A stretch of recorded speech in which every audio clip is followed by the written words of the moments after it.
और आज हमने जो डिस्कस करना है वो डेटाबेसेस। डेटाबेस को डिस्कस करना है यहाँ पर। डेटाबेस क्या होती है? डेटाबेस एक्चुअल में क्या है? Is a structured collection of data. Structured collection की जब हम बात करते हैं तो इसका मतलब है कि हम बात कर रहे हैं कि टेबुलर फॉर्म में डाटा होगा, टेबल्स होंगे, उसमें रोज एंड कॉलम्स होंगे और उसमें आप अपने डाटा को स्टोर करवा रहे होंगे। ठीक है। जब स्ट्रक्चर्ड की बात होती है, structured collection of data, table की फॉर्म में जो भी डाटा की आपके पास कलेक्शन आएगी उसको हम डेटाबेस बोलते हैं। सही है। जी। और फिर इसमें आगे इसकी टाइप्स आ जाती है। यहाँ पर हमारे पास टू डिफरेंट टाइप्स हैं। एक को हम रिलेशनल डेटाबेसेस बोलते हैं और दूसरे को हम नॉन रिलेशनल डेटाबेसेस बोलते हैं। यहाँ पर हम एडब्ल्यूएस में उसको बोलते हैं आरडीएस, जो भी जी। आपके पास रिलेशनल डेटाबेसेस होती हैं। अब रिलेशनल डेटाबेसेस और नॉन रिलेशनल डेटाबेसेस में क्या डिफरेंस हो सकता है? अब फर्स्ट ऑफ ऑल पहले हम थोड़ी सी ये डिस्कशन फर्दर कर लें इसमें। What is database? हमने कहा कि ये स्ट्रक्चर्ड कलेक्शन ऑफ डाटा होता है। जी। स्ट्रक्चर्ड कलेक्शन ऑफ डाटा होता है, इट मींस के फॉर एग्जांपल जैसे कि अगर हम कोई भी इसकी एग्जांपल कोट करते हैं यहाँ पर तो नॉर्मली क्या हम किसी भी सिंपल से एक एग्जांपल लेते हैं, स्कूल या कॉलेज या जी। यूनिवर्सिटी की। वहां पर क्या होता है, स्टूडेंट्स का डाटा है, लेट्स से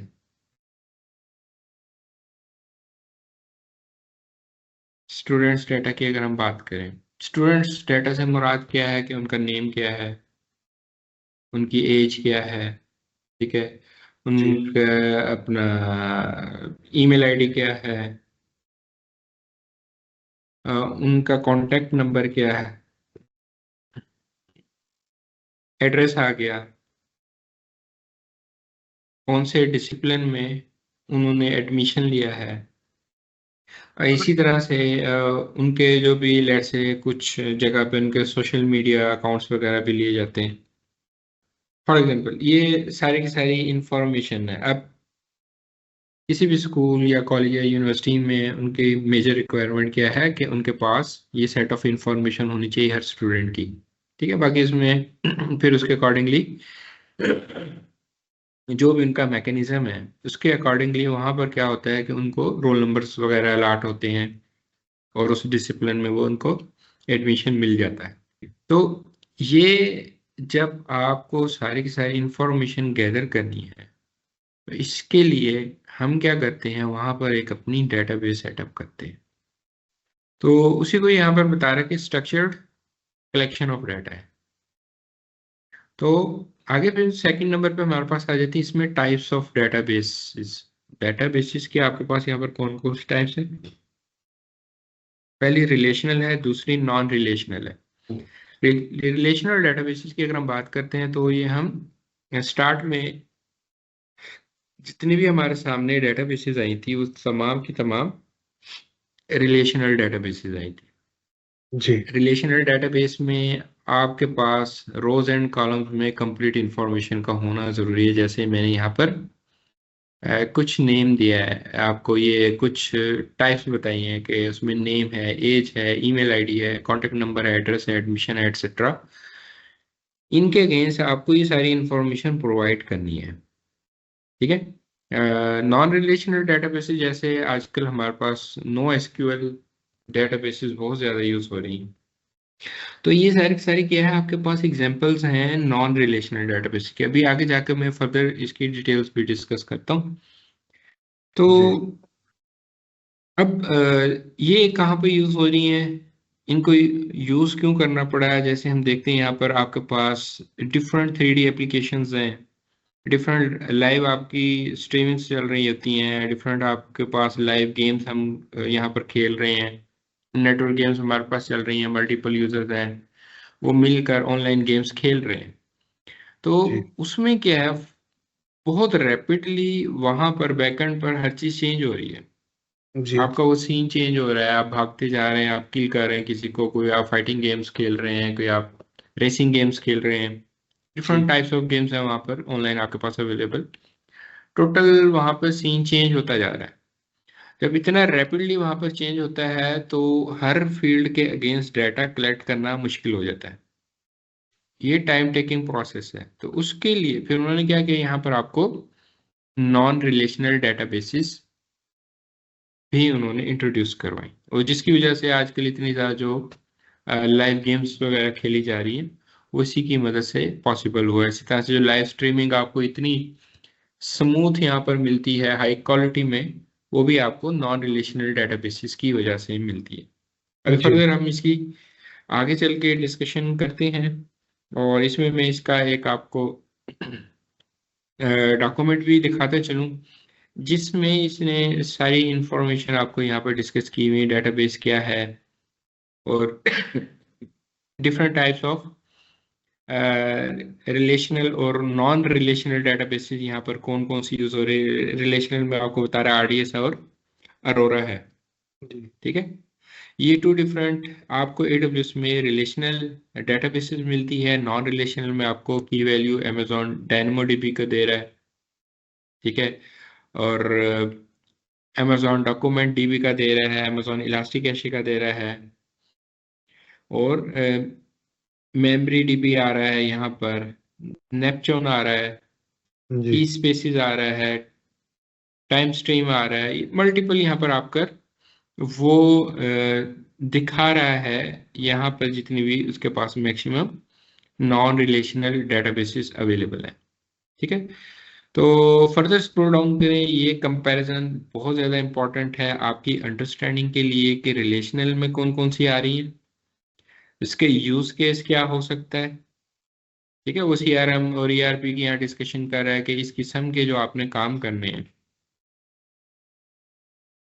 तो पॉइंट ऑफ सेल्स आपकी एप्लीकेशंस चल रही होती हैं डिफरेंट डिपार्टमेंटल स्टोर्स में, वो सारी की सारी आपकी किस में आकर बनेंगी, रिलेशनल डेटाबेसेस में। और एडब्ल्यूएस में कौन कौन सी हैं, अरोरा को बता रहा है, आरडीएस को बता रहा है, रेड शिफ्ट को बता रहा है। ये थ्री डिफरेंट आपके पास हैं जिनको आप लेकर यहाँ पर चल सकते हैं, ठीक है।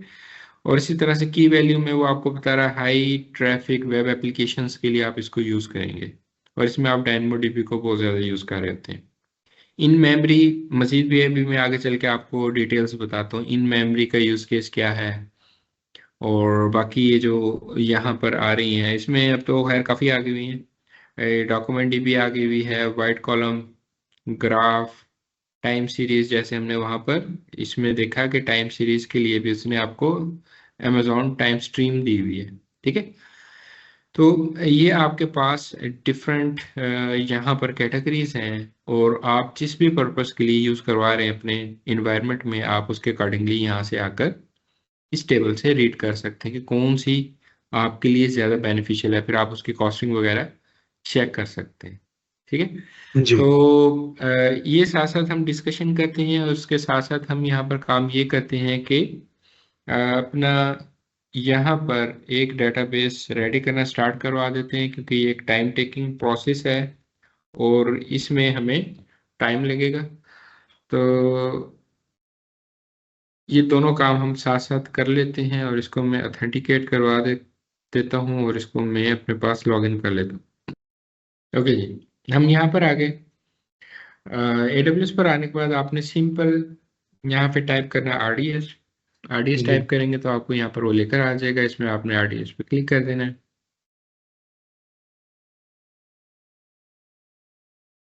और यहाँ पर वो आपको लेकर आ जाएगा, ये इसका डैशबोर्ड है आरडीएस का।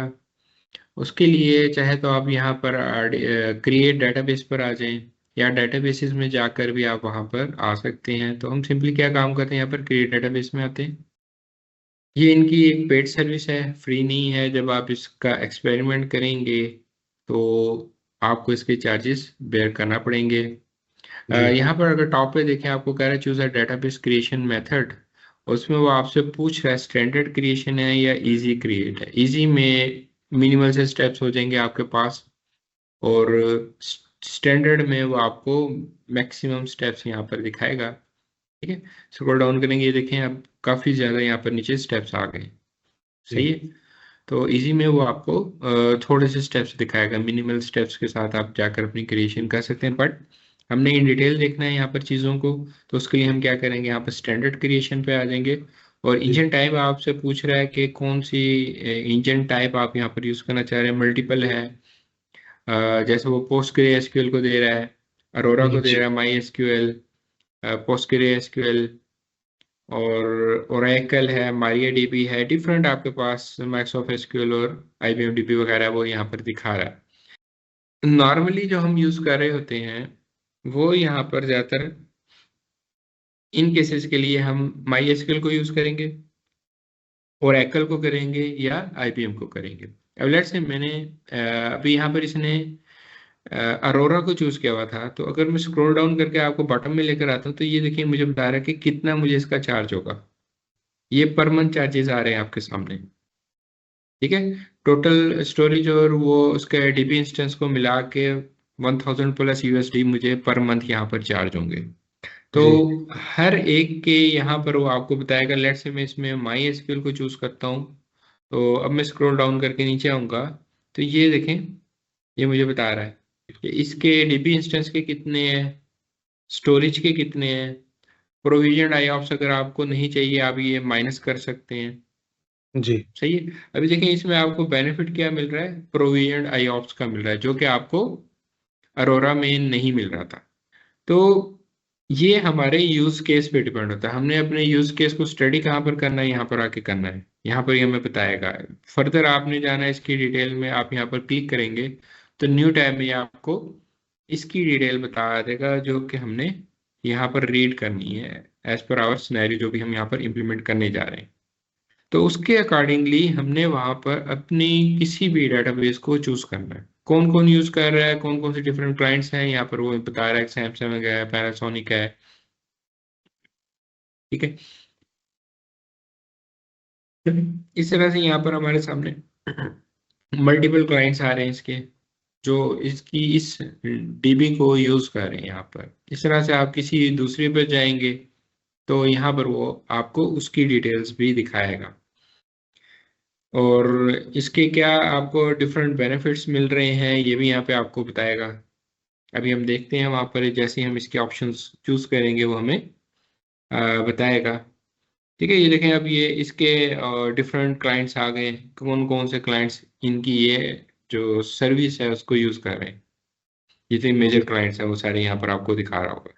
तो हमने अपने यूज केस के पॉइंट ऑफ व्यू से यहाँ पर देख लेना है कौन सा हमारे लिए ज्यादा सूटेबल है, और उसको हमने वहां पर सिलेक्ट कर लेना है। सेकंड, जैसे मैंने आपको बताया, नॉर्मली हम क्या करते हैं, हमारे पास इन हाउस माई एसक्यूएल चल रहा होता है, ओरेकल चल रहा होता है, या एमएस एसक्यूएल चल रहा होता है। ये तीन हमारे पास इन हाउस बहुत ज़्यादा यूज हो रहे इस्तेमाल होते होता है। हैं। तो अगर आपने उनको माइग्रेट करवाना है तो जाहिर सी बात है आप आकर वही चूज करेंगे यहाँ पर। अगर ओरेकल में आपकी डेटाबेस चल रही है तो आप यहाँ से ओरेकल डेटाबेस रेडी करेंगे।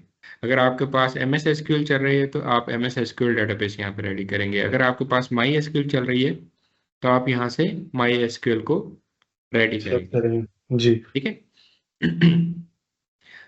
फॉर एग्जांपल हम यहाँ से माई एसक्यूएल को ले लेते हैं और स्क्रॉल डाउन करते हैं।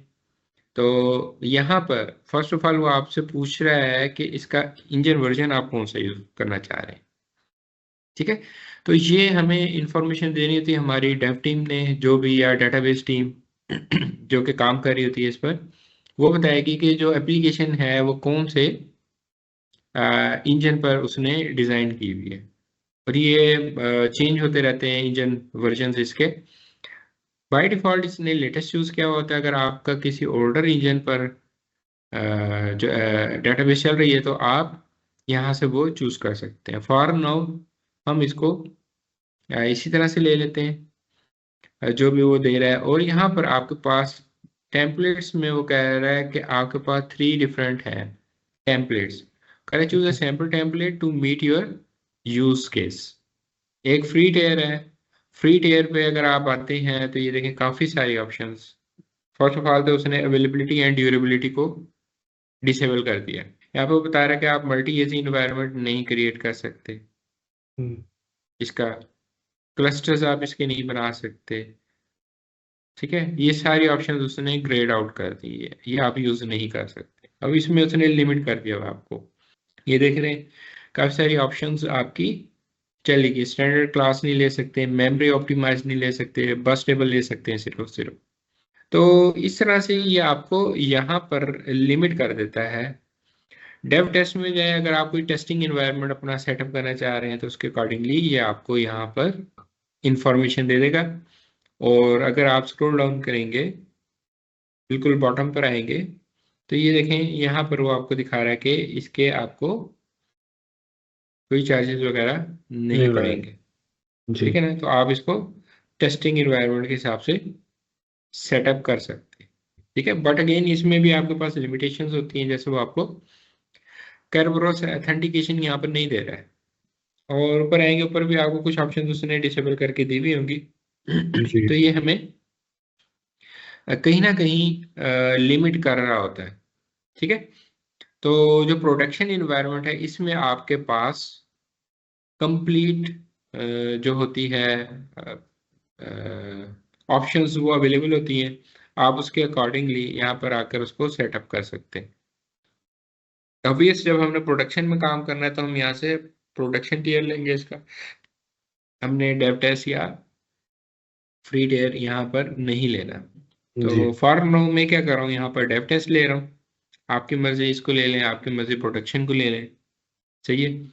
और उसके बाद अवेलेबिलिटी एंड ड्यूरेबिलिटी में आपसे वो पूछ रहा है कि मल्टी एजी डेटाबेस क्लस्टर आप बनाना चाह रहे हैं, और नीचे वो आपको बता रहा है create a database cluster with the primary database instance and two readable standby instances। और सेकेंड नंबर में आपको क्या दे रहा है, मल्टी एजी डेटाबेस इंस्टेंस। ये मैं यहाँ से मल्टी एजी को चूज कर रहा हूँ ना, मैं सिंगल को चूज कर रहा हूँ ना, मैं डेटाबेस क्लस्टर को चूज कर रहा जी हूँ। इसकी रीजन क्या है, अभी हमने इस पर टू डिफरेंट लैब्स परफॉर्म करनी है। एक डेटाबेस हमने यहाँ पर आरडीएस कैसे क्रिएट करना है, दूसरा इसका हमने जो रीड रेप्लिका है वो कैसे यहाँ पर सेटअप करना है। तो उसके लिए मैं मल्टी एजी पे जा रहा हूँ, और हम यहाँ पर स्क्रॉल डाउन करें तो वो यहाँ से हमें कह रहा है कि इंस्टेंस आइडेंटिफायर मीन इसका आप एक नाम दें। जी क्या जी नाम रखना चाह रहे हैं आप यहाँ पर अपने डेटाबेस इंस्टेंस का। ठीक है, लेट्स जी से हम इसको बाय डिफॉल्ट ही जा देते हैं database one, but in production हमने इसको एक मीनिंगफुल नेम देना है कि आपकी, बल्कि हम चेंज कर देते हैं। लेट्स से मैं कहता हूँ ये मेरा पीओएस डेटाबेस है। ठीक है, सीआरएम हो सकता है, पीओएस हो सकता है, ईआरपी हो सकता है, जो भी है आपका, आप वो यहाँ पर नेम दे देंगे। उसके बाद सबसे इंपॉर्टेंट चीज होती है यहाँ पर कि आपका मास्टर यूजर नेम क्या है। जैसे जी एडमिनिस्ट्रेटर होता है या रूट जी यूजर होता है, इसी तरह से यहाँ पर आपका मास्टर यूजर नेम क्या है। हमने यहाँ पर क्या करना है, एक मास्टर यूजर नेम देना है उसको। बाय डिफॉल्ट उसने एडमिन दिया हुआ था, आपकी मर्जी यही दें या आप इसको चेंज कर दें। तो नॉर्मली जो मैं नेम रखता हूँ वो रखता हूँ माई एडमिन। जी आप यहाँ पे कुछ भी नाम रख सकते हैं। और उसके बाद नीचे क्रेडेंशियल्स के हवाले से पूछ रहा है कि एडब्ल्यूएस मैनेजर को आपने यूज़ करना है, ये सेल्फ मैनेज को यूज़ करना है। हम सेल्फ मैनेज में जा रहे हैं। सेल्फ मैनेज में हम जैसे ही आएंगे यहाँ से हमें कहेगा कि वो इसका आप एक पासवर्ड सेटअप करें। तो मैं इसको एक पासवर्ड दे देता हूँ। सही है, वो कह रहा है कि आपने एक वीक पासवर्ड चूज किया है, ये हम नहीं यूज कर सकते यहाँ पे। ओके जी, हम थोड़ा स्ट्रॉन्ग करते हैं, ये भी मान के शुक्र है, ठीक हो गया। और हम ये इसका पासवर्ड यहाँ पर दे देते हैं। तो हम ये इसमें करेक्टर नहीं यूज करते, तो उसने हमारा पासवर्ड ले लिया। बस ये जो इसने 4 डिफरेंट यहाँ पर करेक्टर्स मेंशन किए हैं, ये आप यहाँ पर यूज नहीं कर सकते। ओके, अब नीचे वो हमसे पूछ रहा है कि 3 डिफरेंट क्लासेस हैं यहाँ पर, जो भी आप इंस्टेंस चूज करने जा रहे हैं इधर। जी जैसे हमने EC2 में देखा था, वहां पर हम इंस्टेंस की टाइप चूज करते थे, T2 माइक्रो हम चूज कर रहे थे या T3 माइक्रो चूज कर रहे थे। ठीक है, जी उधर डिफरेंट सीरीजेस थी हमारे पास। इसी तरह से डेटाबेस के लिए इनकी अलग से सीरीज है। तो यहाँ पर आपको डीबी से स्टार्ट कर रहा है, जो इसका इंस्टेंस रेडी होगा जिस पर आपको ये डेटाबेस क्रिएट करके देगा, वो इस तरह से यहाँ पर आपका नाम बना मिला। रहा है। इसमें 3 डिफरेंट उसने क्लासेस में इसको डिवाइड किया हुआ है। स्टैंडर्ड क्लास है, मेमोरी ऑप्टिमाइज्ड है, और बस टेबल आपके पास है। ये 3 डिफरेंट आपकी टाइप्स हैं। स्टैंडर्ड में वो कह रहा है कि आपकी एम क्लास आएगी, जैसे वो यहाँ जी पे M7G ले रहा है, इसका मतलब है कि स्टैंडर्ड क्लास है। जी मेमोरी ऑप्टिमाइज अगर आपकी एप्लीकेशंस हैं तो उसमें वो आर और एक्स क्लासेस ले रहा है, और बस टेबल में आपका वो टी क्लास को ले रहा है। तो ये आपको डिफरेंट यहाँ पर क्लासेस जो है वो दिखा रहा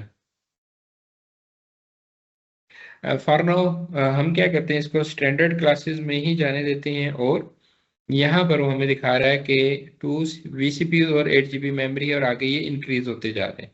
तो इट मीन्स के अभी हम इसमें जो मिनिमम है कैटेगरी उस पर मौजूद है, हम इसी को रहने देते हैं। जी। और स्टोरेज में आ जाते हैं। स्टोरेज में आपसे वो पूछ रहा है कि आपको कितनी स्टोरेज रिक्वायर है अपनी इस डेटाबेस के लिए। ये बाद में आपकी इंक्रीज हो सकती है।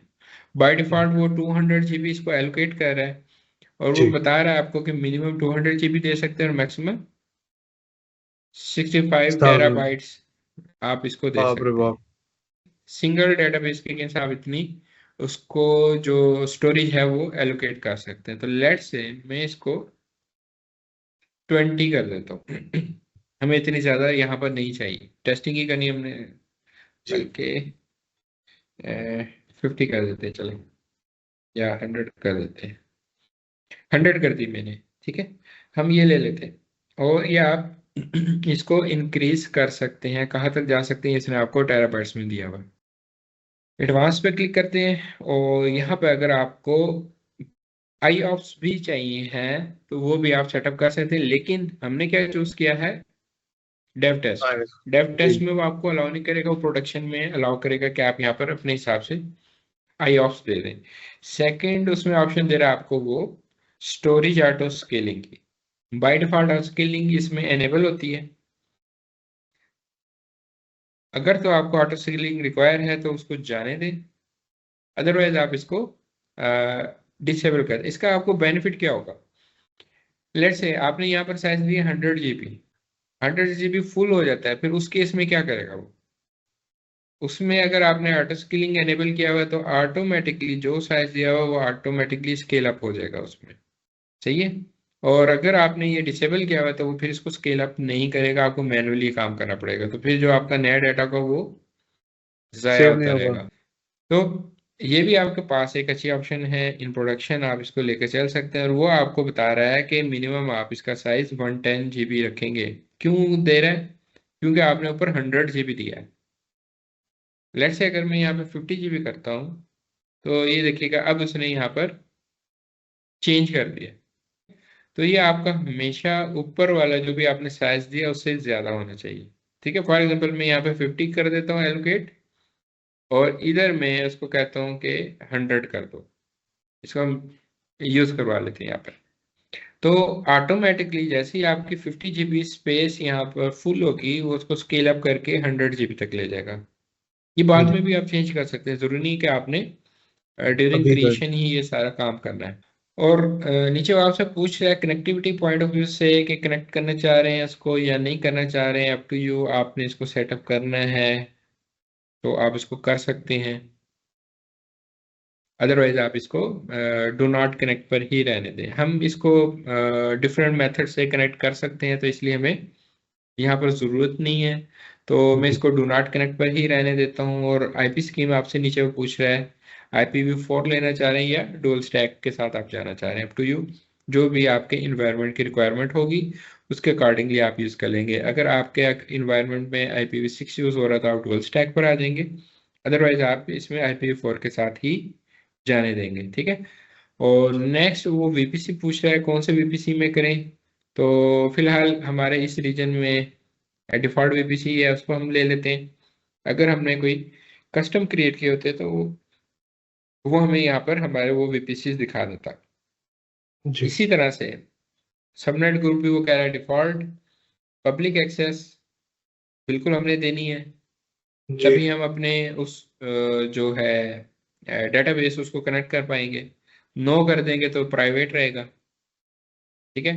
तो फिर जी आपको इस वीपीसी के अंदर कोई इंस्टेंस बनाना पड़ेगा और उसके थ्रू आपको कनेक्ट करना पड़ेगा। ठीक है, अगर प्राइवेट रखेंगे तो जैसे हमने लास्ट भी यूज केस डिस्कस किया था वीपीसी में, हमने पब्लिक और प्राइवेट सबनेट बनाकर उसके थ्रू हमने जो हमारा पब्लिक था सबनेट, हमने अप्रोच किया था अपने प्राइवेट सबनेट को। ठीक है। तो फिर ये उस किस्म का आपको कॉन्सेप्ट यहाँ पर बनाना पड़ेगा। तो हम इसको यस कर देते हैं। उसके बाद वीपीसी एग्जिस्टिंग है और डिफॉल्ट उसने सिक्योरिटी ग्रुप ले लिया, वेल एंड गुड। प्रॉक्सी हम यूज नहीं करना चाह रहे। सर्टिफिकेट अथॉरिटी बाय डिफॉल्ट जो है वो जाने दें हमें। बाकी आगे इसकी जरूरत नहीं। एडिशनल कॉन्फ़िगरेशन देख लेते हैं। इसमें वो आपको बता रहा है इसकी डिफॉल्ट पोर्ट, माई एसक्यूएल की डिफॉल्ट पोर्ट क्या है? Three three zero 3306। सिक्स तो अगर आपने इसकी जगह कोई कस्टम पोर्ट यूज की हो तो आप वो यहाँ पर दे सकते हैं। सही है। तो नॉर्मली प्रोडक्शन इन्वायरमेंट में यहाँ पे कस्टम पोर्ट यूज हो रही होती है, तो वो आपको आपका जो भी डेटाबेस एडमिनिस्ट्रेटर बता देगा वो आपने यहाँ पर दे देनी है।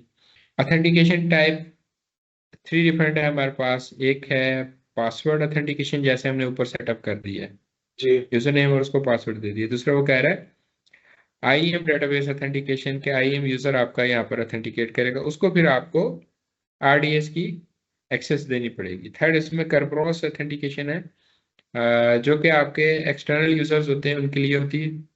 ठीक है।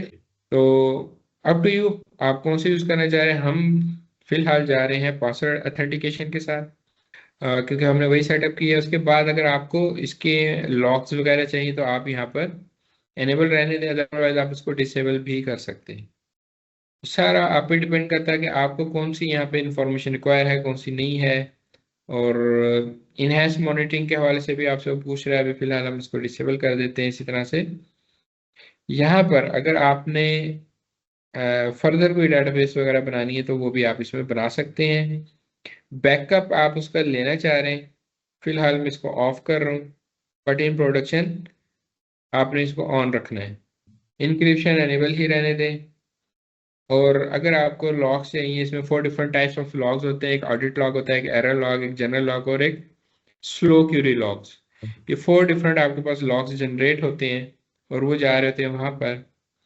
और यहाँ पर ये एक ऑप्शन दे रहा है आपको, enable auto minor version updates. जैसे ही इस डेटाबेस का कोई माइनर वर्जन आएगा, दो तरह के वर्जन हमारे पास चल रहे होते हैं या रिलीजेस चल रही होती है। एक माइनर रिलीज हम कहते हैं उसको या वर्जन, और दूसरा आपका मेजर रिलीज या वर्जन होता है। तो अगर तो आपको ये चाहिए तो आप इसको एनेबल रहने दें, अदरवाइज आप इसको डिसेबल कर दें। और प्रोटेक्शन अगर आपने इसमें एनेबल करने की, कोई इसको एक्सीडेंटली डिलीट ना कर सके, वो आप यहाँ पर एनेबल कर सकते हैं। एक चीज़ जो मुझे नहीं मिली वो ये है कि इसमें आप डेव टेस्ट में आप इसके जो कॉपी है वो नहीं बना रहे। तो और हमें यहाँ पर कुछ भी नहीं देना। ठीक है। तो ये सारी इन्फॉर्मेशन देने के बाद आपने क्या करना है, यहाँ पर क्रिएटिव डेटाबेस पर क्लिक कर देना है। अब आपके डेटाबेस की यहाँ पे क्रिएशन स्टार्ट हो जाएगी और ये नॉर्मली 20-25-30 मिनट ले लेता है इंस्टॉलेशन में। ठीक है। तो ये यहाँ पर इंस्टॉल हो रहा है, तो इसको हम क्लोज करते हैं। ये अभी यहाँ पर आपका क्रिएशन में है और यहाँ पर ये टाइम लेता है।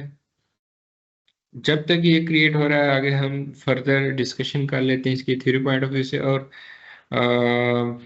ठीक है, पहले हम थ्योरी डिस्कस कर लेते हैं, फिर हम डिस्कस करते हैं कि हमने इसको कनेक्ट कैसे करना है। ठीक, ये जब तक क्रिएट हो रहा है हम आगे फर्दर डिस्कशन करते हैं। अब इसमें डिफरेंट कॉन्सेप्ट्स होते हैं हमारे पास, जैसे कि हमने आरडीएस की बात की और आरडीएस में हमने ये देखा कि हमारे पास कौन कौन सी डिफरेंट डेटाबेसेस हैं। माई जी एसक्यूएल, एमएस एसक्यूएल, ठीक है, ओरेकल, ये हमारे पास डिफरेंट डेटाबेसेस हैं जो नॉर्मली हम यूज कर रहे हैं अपने रिलेशनल डेटाबेसेस के पॉइंट ऑफ व्यू से। और जी नॉन रिलेशनल जैसे मैंने आपको बताया कि हमारे पास नो एसक्यूएल डेटाबेसेस होती हैं, और इसको हम यूज करते हैं for our big data usage. ठीक है, बिग डाटा में हम नॉर्मली इसको यूज कर रहे होते हैं, और इसमें जो आपके पास डिफरेंट डेटाबेसेस की जो कैटेगरीज आती है, कैसेंड्रा डीबी आता है यहाँ पर, और इसी तरह से मोंगोडीबी है, और कॉश डीबी है। ये आपके पास डिफरेंट एग्जांपल्स हैं यहाँ पर इसकी नो एसक्यूएल की, जो कि आप यूज कर रहे हैं। इसके अलावा भी हैं, जरूरी नहीं है कि यही हो तमाम की तमाम। और इसी तरह से एक आपके सामने यूज केस आता है डाटा वेयर हाउस के पॉइंट ऑफ व्यू से। डाटा वेयर हाउस की बात करते हैं तो इसका मतलब हम बिजनेस एनालिटिक्स की बात कर रहे हैं। ठीक है, तो डाटा वेयर हाउस से क्या मुराद होती है? आपके पास डाटा आकर स्टोर हो रहा है, एक बल्क फॉर्म में आपके पास यहाँ पर डाटा स्टोर हो रहा है। इस पर आपने काम भी करना था, आपने डिफरेंट एनालिसिस परफॉर्म करने थे। फॉर एग्जांपल, अगर मैं इसमें एग्जांपल कोड करूं आपके सामने, किसी भी क्रिकेट के लेट से हम बात कर लेते हैं। नॉर्मली क्या होता है कि हम देखते हैं कि एक मैच चल रहा है किसी स्टेडियम में, तो वहां पर हमें डिफरेंट एनालिसिस दिखाए जा रहे होते हैं कि इस प्लेयर ने कितने यहाँ पे मैचेस खेले हुए हैं, कौन कौन से मैच में इसने इस ग्राउंड में कितनी जो है सेंचुरी स्कोर की, कितनी हाफ सेंचुरी स्कोर की, कितनी बार रन आउट हुआ, कितनी बार सिफर पे आउट हुआ। ठीक है, और मैक्सिमम स्कोर क्या था इस स्टेडियम में किसी भी टीम का पहले खेलते हुए, फर्स्ट टाइम खेलते हुए टीम कितना विन किया है, चेस करते हुए कितना विन रेशियो है इसका।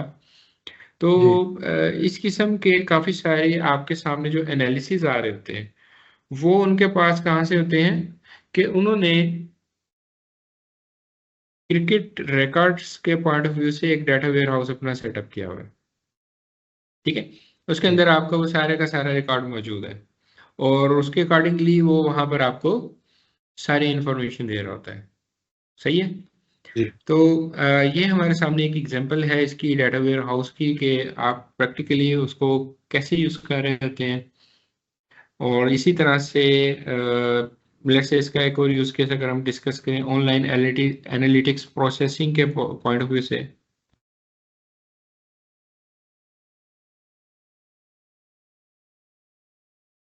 और इसको आप OL AP बोलते हैं, online analytics processing. Processing OL for online, A for analytics, P for processing. तो एक ये हमारे सामने यूज केस है इसका। लेट्स से आप अगर बात करें इसमें सेल्स पॉइंट ऑफ व्यू से, कोई ई कॉमर्स बिजनेस है, उसमें अगर उन्हें अपनी सेल्स वगैरह चेक करनी हो, उसका एनालिसिस करना हो कि कौन कौन से उनके प्रोडक्ट्स हैं जिनकी सेल इंक्रीज हुई, कौन से ऐसे प्रोडक्ट्स हैं जिनकी सेल डिक्रीज हुई है। ठीक है, डिक्रीज होने की क्या रीजंस हो सकती हैं, उस पर वो फिर एनालिसिस के बाद काम कर सकते हैं। और पर मंथ कितनी सेल रही है, प्रोडक्ट वाइज अगर उन्होंने सेल चेक करनी वो कर सकते हैं, ओवरऑल सेल चेक करनी वो कर सकते हैं। लेट्स से जो सेल्स के सीजन आते हैं डिफरेंट, वो summer sale, winter sale, pre summer, जी प्री विंटर, इस किस्म की जो डिफरेंट आपके सामने सेल्स आती है, उसमें उनके पास क्या क्या सेल्स की रेशो रही है, तो उनको हम इसमें काउंट करते हैं ओल ऐप में। ठीक है, और जी इसमें फिर आपके पास जो डिफरेंट यूज हो रही होती है, कॉग्नोस की भी यूज हो रही होती है। सही है, और अच्छा इसी हिसाब से MS SQL को हम यहाँ पे यूज कर सकते हैं इसके लिए, ओरेकल को यूज कर सकते हैं, और रेड शिफ्ट को।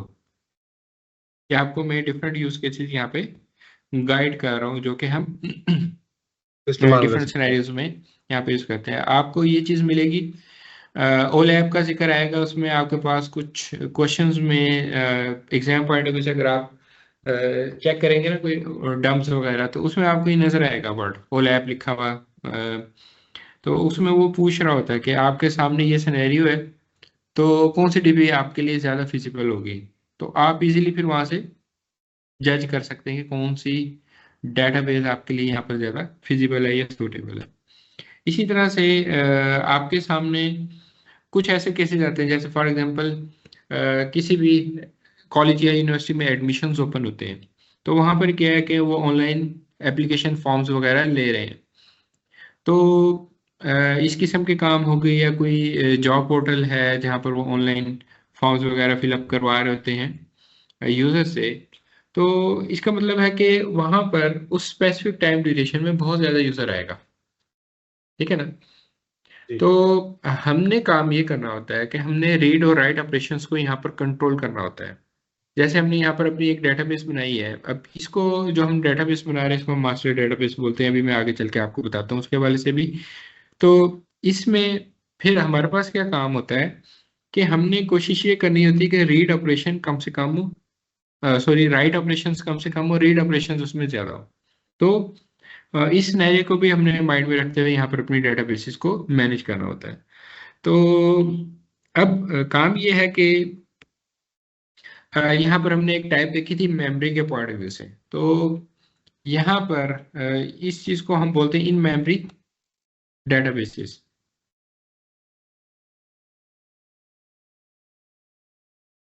ठीक है। अब इसमें क्या होता है, इन मेमोरी डेटाबेसेस में हम काम ये करते हैं कि जो फ्रीक्वेंटली यूज होने वाली चीजें हैं उनको अपनी मेमोरी में रखवा लेते हैं। जैसे फॉर्म है, स्टूडेंट फॉर्म है, जॉब का फॉर्म है। ठीक है। कौन कौन से डिपार्टमेंट में सीट्स रिक्वायर है, कितनी नंबर ऑफ सीट्स रिक्वायर है, उसके अकॉर्डिंगली वहां पर आकर लोगों ने फिलअप करना है। तो वो क्या होगा, फौरी तौर पे जैसे वो क्लिक करेंगे फॉर्म पे, फॉर्म खुल के उनके सामने आ जाएगा। वो कहाँ से आएगा, आपकी जो इन मेमोरी यहाँ पर हम कॉन्सेप्ट को यूज कर रहे हैं उसमें हम इसको लेकर चलते हैं। तो इसके लिए सबसे जो बेस्ट यहाँ पर आपके पास ऑप्शन है वो इलास्टिक कैश के ऑप्शन है। इलास्टिक कैश की हम यहाँ पर सर्विस यूज करते हैं, और इसके साथ अ, ये दो हैं, इसको एक को हम मेम कैश डी बोलते हैं या मेम कैश बोलते हैं। ठीक है। और दूसरी जी। यहाँ पे आपके पास डेटाबेस होती है रेडिस के नाम से। तो जब आप जाकर अपनी सेटअप करेंगे इलास्टिक कैश सर्विस को, वहां पर आपसे पूछेगा कि आपने उसमें मेम कैश डी को यूज करना है या रेडिस को यूज करना है। तो वो आप चूज कर सकते हैं जो आपके लिए ज्यादा फिजिबल हो।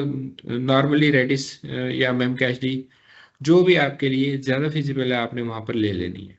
ठीक है। तो इस सर्विस से क्या होगा, वो जो चीजें आप उसको बता देंगे वो उसके पास मेमोरी में मौजूद होंगे, वहीं से वो उठाकर उन्हें देता रहेगा। वो आपको सर्वर पर ऑपरेशंस नहीं करवाने देगा। तो ये दोनों सूरतों में आपके लिए बेनिफिशियल है कि बल्क में वहाँ पे ऑपरेशंस हो रहे हैं, उस सूरत में भी आपके सर्वर पर या इंस्टेंस पर लोड नहीं पड़ेगा। Secondly, security point of view से भी ये आपके लिए बहुत ज़्यादा इम्पोर्टेंट है। ठीक है। जी। तो इस तरह से यहाँ पे काम हो सकता है। और इसी तरह से जैसे अभी हमने बात की थी रीड ऑपरेशंस के पॉइंट ऑफ व्यू से, तो रीड कंसिस्टेंट ऑपरेशंस का भी यहाँ पे कॉन्सेप्ट आता है, read consistency. Read consistency operations होते हैं हमारे पास, और उसमें क्या हो रहा होता है हमारे पास के ये कहाँ पर ज्यादा होते हैं, जितनी भी आपकी लाइव स्ट्रीमिंग चल रही थी। ठीक है। लाइव स्ट्रीमिंग हो रही है बहुत ज्यादा, जैसे हम लाइव मैचेस देख रहे हैं बैठकर, कोई लाइव ब्रॉडकास्ट देख रहे हैं। ठीक है ना। उसके अलावा डिफरेंट हम एप्लीकेशंस यूज कर रहे होते हैं, रियल टाइम एप्लीकेशंस हैं जैसे आपकी उबर सर्विस है। तो जी। हम चेक करें कि हमारा इस वक्त राइडर कहाँ पर मौजूद है, कितनी देर में हमारे पास पहुंच रहा है, कौन से रूट को फॉलो करते हुए आ रहा है। ठीक है। तो ये सारी सारी चीजें रीड कंसिस्टेंट में आती हैं, फॉल करती हैं। तो फिर इसमें हमारे पास टू डिफरेंट टाइप्स होती हैं। एक को हम इवेंचुअली कंसिस्टेंट बोलते हैं,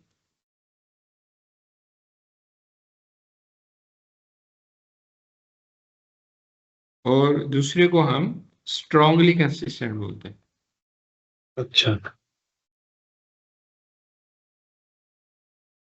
ठीक है। तो ये जी टू डिफरेंट इसमें यहाँ पर आपके पास यूज हो रही होती हैं चीजें। तो इसके लिए फिर यहाँ पर जो आपके पास डीबी है, जो नॉर्मली हम यूज कर रहे थे, वो डायनेमो डीबी को यूज कर रहे हैं। इसके लिए हम यहाँ पर डायनेमो डीबी को यूज कर रहे होते हैं। तो ये आपके पास डिफरेंट कैटेगरीज हैं जो कि यहाँ पर यूज हो रही थी। अब बात ये आ जाती है, हमारा ये रेडी हो चुका हुआ है, परफेक्ट है, अवेलेबल कर दिया उसने डेटाबेस को। तो अब हमने इसको कनेक्ट करना है। कनेक्ट करने के हमारे पास मल्टीपल वेज हैं। इसको कनेक्ट करने के यहाँ पर हमारे पास मल्टीपल वेज हैं। अगर हम बात करें, एक तो आपके पास है कि आप बाय यूजिंग AWS CLI इसको कनेक्ट कर लें। सेकंड है कि आप यहाँ पर कोई भी अपना EC2 इंस्टेंस क्रिएट करें और जी उसके थ्रू आप इसको कनेक्ट कर लें। ठीक है। और थर्ड है यहाँ पर आपके पास हमने यहाँ पर माई एसक्यूएल को किया है, तो उसके लिए माई एसक्यूएल वर्कबेंच के नाम से एक एप्लीकेशन है, उसके थ्रू आप इसको कनेक्ट कर सकते हैं। ठीक है, मल्टीपल है वेज आपके पास। तो यहाँ पे फिलहाल मेरे पास वो इंस्टॉल नहीं है, तो मैं क्या करता हूँ, यहाँ पे गूगल में आ जाता हूँ और यहाँ पे माई एसक्यूएल वर्कबेंच डाउनलोड लिखूंगा, तो ये मुझे इसका ऑफिशियल पेज दे देगा dev.mysql.com पर। डाउनलोड का मैं इस पर आ जाऊंगा और यहाँ से मैं जो भी इसका वर्जन है लेटेस्ट वो मैं डाउनलोड कर लेता हूँ। कौन से ऑपरेटिंग सिस्टम के लिए आपने करना है, यहाँ पर वैरायटी है इसके पास ऑपरेटिंग सिस्टम्स की। जो भी आपका ऑपरेटिंग सिस्टम आप वो चूज कर लेंगे। जी और यहाँ पर ये आपको बता रहा है कि 41.9 MB का है ये। सिंपल आप डाउनलोड पे क्लिक करेंगे तो ये आपको यहाँ पर जस्ट स्टार्ट माई डाउनलोड्स पर क्लिक करेंगे तो ये डाउनलोड करना इसको स्टार्ट कर देगा। ठीक है। जी तो जैसे ही डाउनलोड हो जाता है हम इसको इंस्टॉल करते हैं और इसको हम यूज करके देख लेते हैं कि किस तरह से हमने by using my SQL workbench इसको कनेक्ट करना है।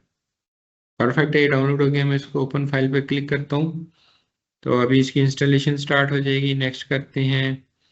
हमें कंप्लीट चाहिए है, इंस्टॉल कर देते हैं इसको, सिंपल। इसको यस कर दें।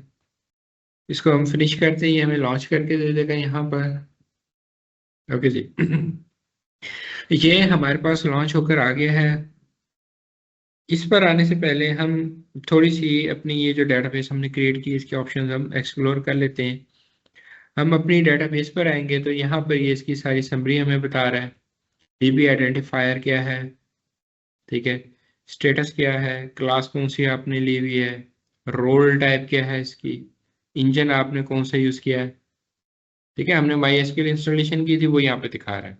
जी अगर आपने MS SQL किया होता तो यहाँ पे MS SQL दिखाता, आपने ओरेकल किया था तो यहाँ पे ओरेकल दिखाता। रीजन और एजी बता रहा है, उसका रीजन आपका US-2 है, मीन ओरिगॉन है और 2C यानी कि उसके थर्ड अवेलेबिलिटी जोन में उसको क्रिएट किया है। फर्दर इंफॉर्मेशन यहाँ पर आ रही है, कनेक्टिविटी एंड सिक्योरिटी। इसमें एंड पॉइंट पोर्ट आ रही है आपकी, नेटवर्किंग आ रही है, कंप्लीट ये आपको यहाँ पर इंफॉर्मेशन दे रहा है। उसकी सिक्योरिटी के पॉइंट ऑफ व्यू से यहाँ पे आपको बता रहा है। ठीक है, स्क्रॉल डाउन करते रहेंगे तो ये मल्टीपल आपको ऑप्शंस इसकी दिखाता रहेगा। जी और इसी तरह से मॉनिटरिंग अगर आपने देखनी है तो यहाँ पर आएगी। लॉग्स एंड इवेंट्स अगर आपने देखने तो यहाँ पर आएंगे। आपने कोई यहाँ पर अलार्म्स वगैरह सेटअप करने तो आप यहाँ पर आकर क्रिएट अलार्म कर सकते हैं और उसको सेटअप कर सकते हैं कि किस सूरत में आपको वो नोटिफाई करे। अगर आपका जो CPU है वो इंक्रीज होता है उस सूरत में करे, आपकी स्टोरेज फुल हो रही है उस सूरत में करे, क्या रीज़न है आपकी यहाँ पर, या कोई आपकी सर्विस डाउन हो रही है उस सूरत में आपको बता दे। इसकी कॉन्फ़िगरेशंस जो हमने सेटअप की है वो सारी सारी यहाँ पे हमें दिखा रहा है। ठीक है, 0 ELT इंटीग्रेशन आ गई, मेंटेनेंस बैकअप्स आ गए। हमने बैकअप ऑफ किए हुए थे, अगर आपने बैकअप ऑन किए हुए होंगे तो यहाँ पे वो आपको इसके सारे के सारे बैकअप्स दिखा रहा होगा। तो मैनुअली आप यहाँ पे ले सकते हैं, ऑटोमेटेड हमने वहाँ पे बैकअप्स उसके ऑफ कर दिए थे। तो यहाँ पर आपके पास मल्टीपल ऑप्शंस हैं जो कि आप यहाँ पर फॉलो कर सकते हैं या गो थ्रू कर सकते हैं। तो वापस आते हैं हम अपनी कनेक्टिविटी एंड सिक्योरिटी पर। ये इसका एंड पॉइंट यूआरएल है जो कि हमें रिक्वायर होगा इसको कनेक्ट करवाने के लिए। लेट से मैं इसको कॉपी कर लेता हूँ यहाँ से। मैं माई एसक्यूएल वर्कबेंच पर आता हूँ, तो वो कह रहा है कि यहाँ पर आप फर्स्ट ऑफ ऑल अपना एक कनेक्शन क्रिएट करें। तो उसके लिए आपने ये प्लस साइन पर क्लिक करना है। जैसे ही क्लिक करेंगे तो यहाँ पर ये ओपन होकर आ जाएगा। कनेक्शन को नेम क्या देना चाह रहे हैं? लेट से मैं इसको माई एसक्यूएल डीबी का नेम दे देता हूँ। होस्ट नेम में आपने जो इसका एंड पॉइंट यूआरएल कॉपी किया है वो हम यहाँ पर दे देंगे। पोर्ट डिफॉल्ट ये दे रहा होता है, अगर इसके अलावा कोई यूज हो रही है तो आपने यहाँ पर दे देनी है। यूजर नेम आपने उसका क्या रखा था? माई एडमिन। यस। ठीक है। इतना करके भी आप यहाँ पर टू डिफरेंट ऑप्शन है कि टेस्ट कनेक्शन करना है कि आपके इस कनेक्शन की कनेक्टिविटी हो रही है उसके साथ ये नहीं हो रही, तो आप टेस्ट कर सकते हैं यहाँ पर टेस्ट कनेक्शन पर क्लिक करके। अदरवाइज आप इसको ओके कर देंगे। सेकंड यहाँ पे चीज है कि आप पासवर्ड इसका यहाँ पर स्टोर करवा लें। स्टोर इन वॉल्ट की ऑप्शन है यहाँ पर। अगर आप इसको स्टोर करवा लेंगे तो वो आपको यहाँ पर किसी किस्म का कोई भी एरर नहीं देगा। ठीक है। तो हमें यहाँ पर इसका पासवर्ड देना है जो हमने रखा था, होपफुली यही था। ठीक हो गया, ये ओके हो गया। इसको हम ओके कर देते हैं। जैसे ही आप ओके करेंगे तो जो आपने नेम दिया था उस नेम से यहाँ पर वो आपको एक कनेक्शन दिखा देगा। अगर आपके पास मल्टीपल है डेटाबेसेस, वो सारी की सारी आप यहाँ पे प्लस पे क्लिक करके ऐड करवा सकते हैं। अब सिंपली आपने काम ये करना है, यहाँ पर डबल क्लिक करना है। जैसे ही मैं जी। इस पर डबल क्लिक करूंगा तो मैंने इसको पासवर्ड दिया हुआ है, ये मुझे यहाँ पर लॉगिन करके दे देगा इसको। कि दोबारा देते हैं हम इसको ये information my area my an. ठीक है, ये इसका पासवर्ड है। चलो मैं इसको चलो ऐड करवा देते हैं, टेस्ट करवाते हैं अगेन। इसको जाना चाहिए यहाँ पर, इसको इशू नहीं देना चाहिए हमें। स्टैंडर्ड पे हमने जाना था, ठीक है। एसएसएल हमने नहीं दिया हुआ। अच्छा, यहाँ ऐसा जाना नहीं चाहिए कोई भी। सारी इंफॉर्मेशन हम सही दे रहे हैं। अच्छा, ये एक मिनट, हम इसको डिलीट करके दोबारा बना लेते हैं। वैसे तो कनेक्शन नेम कुछ भी हो सकता है इसका। ये सब कुछ हमने ठीक दिया हुआ है, इसको यहाँ पे कनेक्ट करना चाहिए। हमारे इस डेटाबेस को इशू नहीं आना चाहिए यहाँ पर किसी भी किस्म का। लेट्स से मैं एक काम ये करता हूँ, लेट्स से मैं कोई इंस्टेंस बना के उससे कनेक्ट करने की ट्राई करता हूँ। सेकंड इसमें हमने जो काम करना है वो ये है कि नॉर्मली हमने क्या करना था, यहाँ पर रीड रेप्लिका लेकर चलना था। रीड रेप्लिका से यहाँ पर क्या मुराद है, हमने एक यहाँ पर डेटाबेस बनाई। जो भी हमने यहाँ पर डेटाबेस बनाई है उसको हम बोलते हैं यहाँ पे मास्टर डेटाबेस। अब इसमें नॉर्मली क्या होता है, ये जो हम अपनी मास्टर डेटाबेस बनाते हैं इसमें आपकी एक्चुअल जो भी डेटाबेस चल रही होती है वो यहाँ पर आकर उसका सारे का सारा डाटा स्टोर हो रहा होता है। नॉर्मली क्या होता है, जब हम किसी प्रोडक्शन इन्वायरमेंट में काम कर रहे होते हैं वहां पर आपके पास मल्टीपल यूजर है। फॉर एग्जांपल आपने एक ई कॉमर्स वेबसाइट के लिए डेटाबेस अपनी बनाई है। तो उसमें क्या है, आपको पता है कि आपके पास जो all over the world clients आने हैं वो मैक्सिमम उन्होंने आके क्या करना है, यहाँ पर आकर प्रोडक्ट हंटिंग करनी है। प्रोडक्ट सर्च की, सर्च करने के बाद उन्होंने अपना ऑर्डर प्लेस कर दिया। तो ये जो सारे के सारे ऑपरेशंस होते हैं इनको हम क्या बोलते हैं, रीड ऑपरेशंस। और अगर आपके पास जो भी डेवलपर्स की टीम है उसने कोई भी काम करना है, तो लेट्स से उसने अपडेट किया, तो ये आपके जब वो अपडेट करेगा, उसने जाके जैसे उसको डिप्लॉय करना है, तो इसको हम बोलेंगे राइट ऑपरेशन। तो जो राइट ऑपरेशंस होते हैं वो बहुत मिनिमल होते हैं, और ये आपके जो रीड ऑपरेशंस होते हैं ये आपके कंसिस्टेंट होते हैं। बहुत ज्यादा आपके पास वहां पर ऑपरेशंस परफॉर्म हो रहे थे, रीड ऑपरेशंस। तो फॉर द सेक ऑफ, जैसे मैंने टू थिंग्स आपको बताई, एक तो ये है कि आपके पास जो आपकी मेन डेटाबेस है या मास्टर डेटाबेस है, इस पर लोड ना आए। सेकेंडली, उस पर किसी किस्म कोई थ्रेड्स ना आए। उसके लिए हम क्या करते हैं, एक उसका रीड रेप्लिका हम रेडी कर लेते हैं। ये जितने भी रीड ऑपरेशंस होते हैं वो सारे सारे कहाँ डाइवर्ट कर देगा, आपके रीड रेप्लिका पे। ठीक है। तो उससे आप अपनी चीज़ों को यहाँ पर कंट्रोल कर सकते हैं। जितने भी मैक्सिमम ऑपरेशंस होने हैं वो आपके पास रीड ऑपरेशंस होने हैं, उसके लिए यहाँ पर हम अपना रीड रेप्लिका सेटअप करते हैं। उसके लिए आपने क्या काम करना है, तो अपने आप डेटाबेस में आएंगे। डेटाबेस में आने के बाद यहाँ पर आपके पास एक्शंस हैं। एक्शंस में आएंगे तो यहाँ पर आपको, ओ माय गुडनेस, इसमें हमें ये रीड रेप्लिका के ऑप्शन नहीं दे रहे। हमें प्रोटेक्शन में जाना पड़ेगा। इसमें ये आपको यहाँ पे ऑप्शन देता है क्रिएट रीड रेप्लिका। जैसे आप इस पर क्लिक करेंगे, सेम डैशबोर्ड खुल के आएगा जो अभी हमने यहाँ पर यूज किया था इसके लिए, क्रिएट करने के लिए। इसको मैं यहाँ से डिलीट कर रहा हूँ, ये हमारे लिए बेकार है। डिलीट मी टाइप करना है यहाँ पर हमने, ठीक हो गया। और इसको आपने अनचेक कर देना है लाजमी। ये देख रहे हैं टॉप पे क्या कर आपको, जी। Create final snapshot. ये स्नैपशॉट रख लेगा और इसके आपको चार्जेस पड़ते हैं। ठीक है। ये आपने डिलीट कर देना है, ये एक्नॉलेज करना, और इसको हमने डिलीट पर क्लिक कर देना। ये डिलीट हो रहा है। मीनवाइल हम जल्दी से अपना दोबारा से यहाँ पर रेडी कर लेते हैं।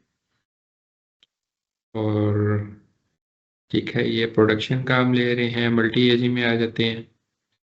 डेटाबेस वन ही रहने देते हैं, इसको मैं माई एडमिन कर देता हूँ। और हमने यहाँ पे पासवर्ड दे देना है, यही रहने दें। और इसको हम लेट्स से 50, और स्केलिंग में आके आईओस भी हम कम कर देते हैं, 1000 कर देते हैं, मिनिमम हम 1000 दे सकते हैं। ठीक है, और इसको हम 100 कर देते हैं।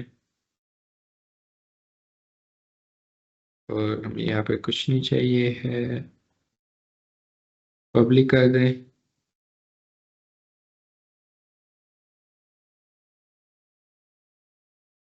और हमें ये लॉग्स भी नहीं चाहिए। तो ये देखें, $200 सिर्फ वो आपको आई ऑप्स के चार्ज कर रहा है। $246 आपको डेटाबेस इंस्टेंस के चार्ज कर रहा है। 12.50 आपको स्टोरेज के चार्ज कर रहा है।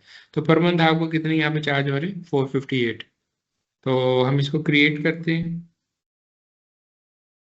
मिनिमम 100। ओके,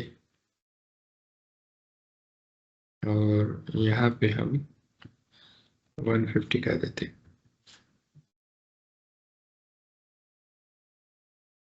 क्रिएट करते हैं और देखते हैं अगर जल्दी से ये हमारा रेडी हो जाता है। एक आपका डिलीटिंग पर है, और दूसरा आपका क्रिएटिंग पर है। ये डिलीट करने में भी टाइम लेता है। जितना ऑलमोस्ट आपका क्रिएशन में टाइम लगता है, उतना डिलीशन में भी टाइम लगता है। परफेक्ट है, उसने सक्सेसफुली क्रिएट कर दिया। वो मॉडिफाई कर रहा है, इसमें थोड़ा बहुत टाइम लेता है मॉडिफिकेशन में। मीनवाइल हम ट्राई करते हैं इसको कनेक्ट करने की।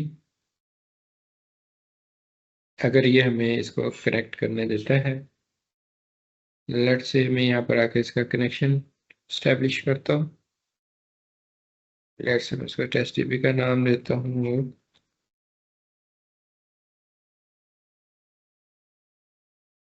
वर्ड में हम इसका पासवर्ड दे देते हैं, इसको ओके कर देते हैं और टेस्ट कनेक्शन करते हैं। होपफुली हमारा सक्सेसफुल रहेगा।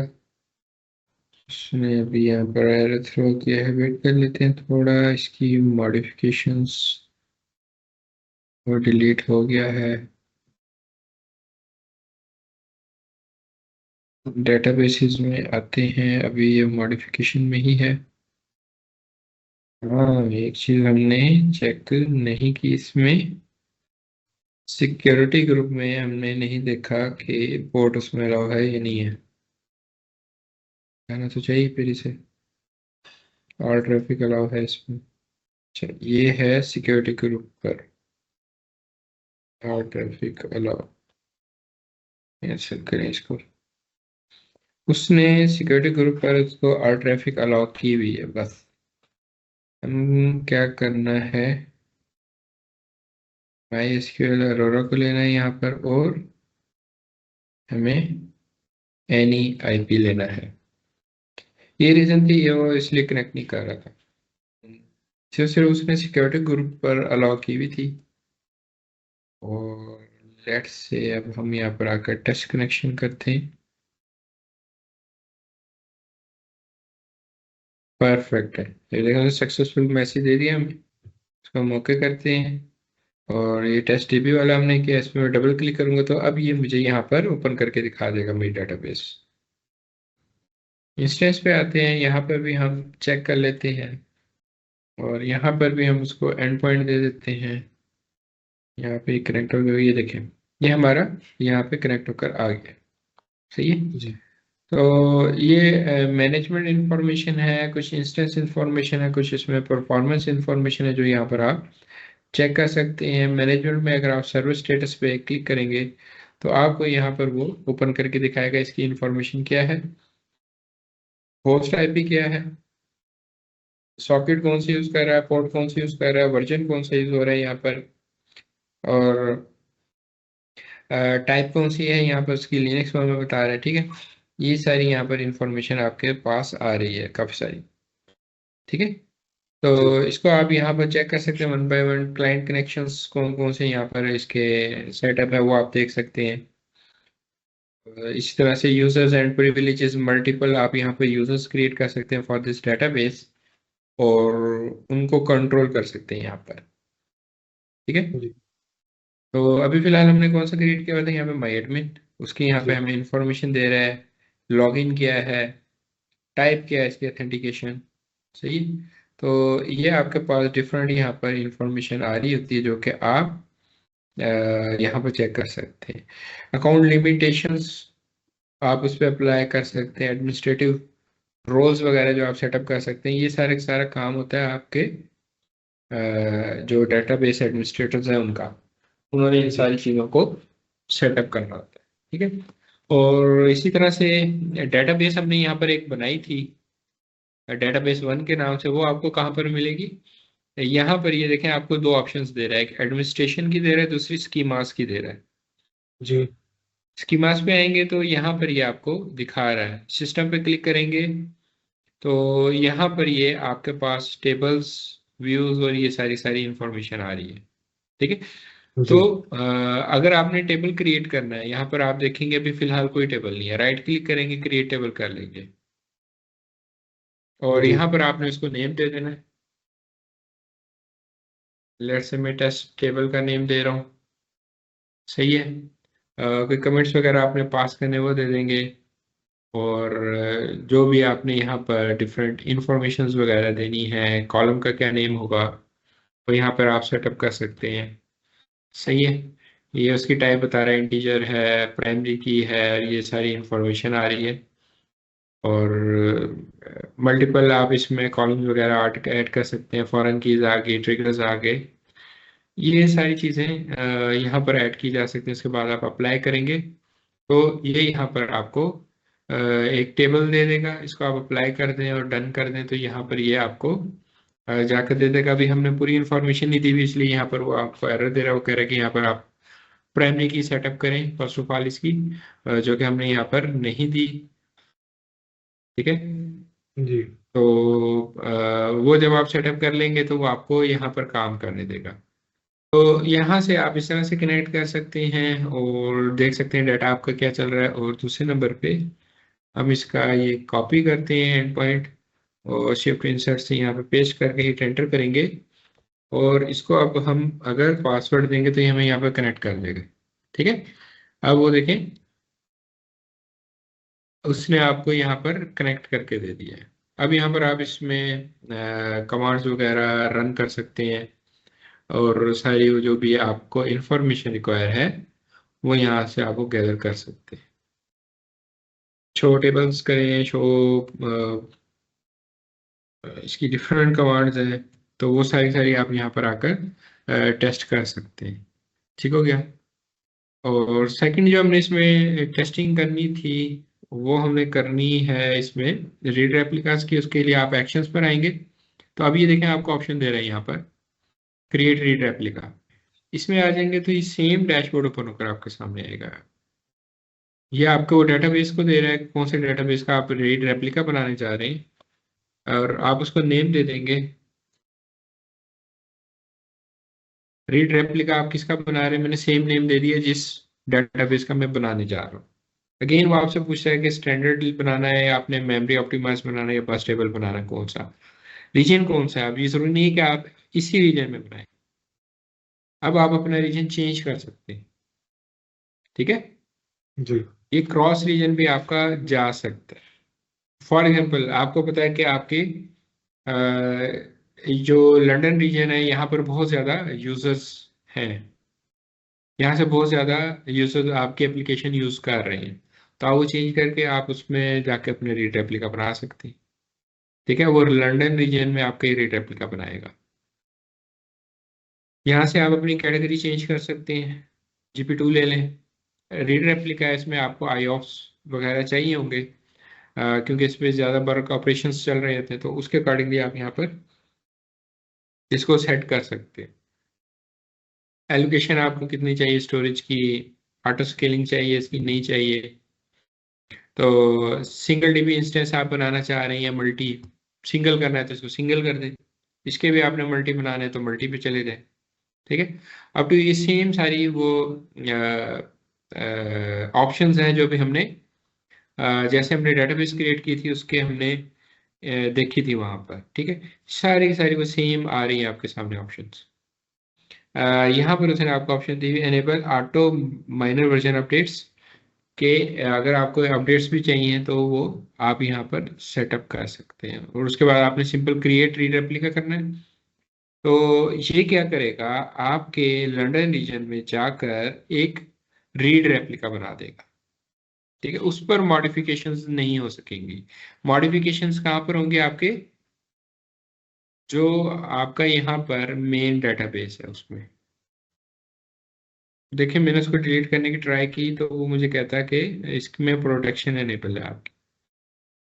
अब मैं आके इसको डिलीट करता हूँ,